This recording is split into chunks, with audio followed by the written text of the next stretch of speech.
Les autorités russes ont observé avec attention le travail que nous menons en ce qui concerne la lutte anti-franc CFA. Qu'on soit très clair, nous ne sommes pas naïfs.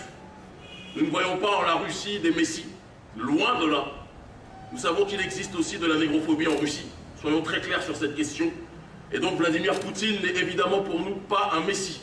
Simplement, il est à l'échelle internationale un régulateur avec d'autres pays qui permettent de résister face à ceux qui voudraient imposer une façon unilatérale de voir le monde. Et donc en échangeant avec Alexandre Dougui, nous avons pu développer un certain nombre de points de convergence, observer un certain nombre de stratégies qui pourront être menées sur la durée par les souverainistes, qu'ils soient africains ou qu'ils soient russes de manière générale.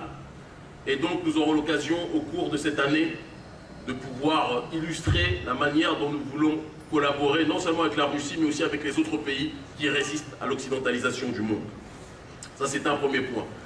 Nous avons été à d'autres endroits, nous avons envoyé des missions, nous avons fait faire des missions à certains frères, notamment Eric Djouti, le coordinateur international de l'ONG Urgence panafricaniste, qui a pu aller au Cameroun, là où nous avons aussi une base qui est importante de notre ONG. Nous avons été aussi notamment au Niger. Nous avons pu effectuer un certain travail par rapport à tous ceux qui s'organisent pour résister à l'installation des bases telles que Areva et tout ce qui s'ensuit.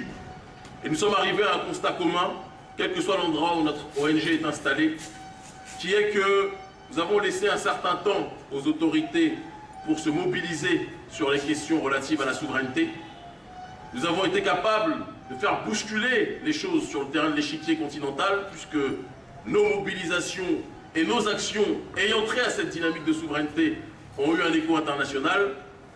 Mais nous pouvons constater aujourd'hui que malgré cet écho international, les responsables et les présidents africains sur ces questions globales d'autodétermination continentale et d'autodétermination dans la zone franc, eh bien ces questions-là ne trouvaient pas réponse auprès de ces autorités. Et donc on part du principe que si ces dernières autorités ne font pas leur travail, il en va du devoir de la société civile africaine de s'organiser.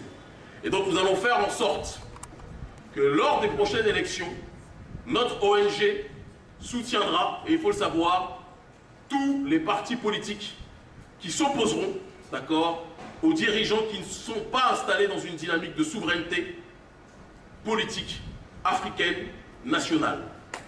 Et ça, c'est la démarche qui sera la nôtre désormais. Cela signifie que si nous avons, et évidemment nous laissons une possibilité à l'approche des élections, à certains présidents qui avaient l'amnésie sur le terrain de l'indépendance, nous laissons la possibilité à ces derniers, à l'approche des élections, de se repositionner pour enfin pouvoir décider et agir en fonction des intérêts de nos populations. Mais si les dirigeants africains, dans ces pays de la zone franc, à l'approche des élections, ne font pas de la souveraineté ou de l'autodétermination le centre de gravité de leur combat politique, eh bien il faut qu'ils sachent que notre ONG Urgence panafricaniste saura se positionner dans la démarche de soutenir les partis politiques qui veulent être dans cette voie d'indépendance réelle vis-à-vis de l'oligarchie d'Occident. C'est la démarche qui est la nôtre, c'est une démarche qui est affirmée. Nous ne sommes pas des politicards, nous ne sommes pas les politiciens, mais nous sommes simplement des activistes de la société civile qui souhaitent une seule chose, que nos populations puissent bénéficier des ressources de nos sols, de 1, des matières premières de nos sols, de 2, et surtout puissent pouvoir décider de leur propre destinée. C'est la démarche qui est la nôtre, et nous occuperons cet espace partout, dans tous les pays de la zone franc, là où ces questions seront nécessaires. J'en profite pour dire que, évidemment, la suite logique, si nous énonçons ces propos par rapport à la zone franc, il est important de se positionner par rapport au Bénin aussi. Nous précisons cette chose de la manière la plus claire possible. Je tiens compte profondément de la manière dont j'ai été reçu et accueilli par les autorités. Les autorités béninoises, qui peuvent être critiquées sur bon nombre de points, m'ont donné un accueil véritablement chaleureux et honorable lors de ma venue au Bénin.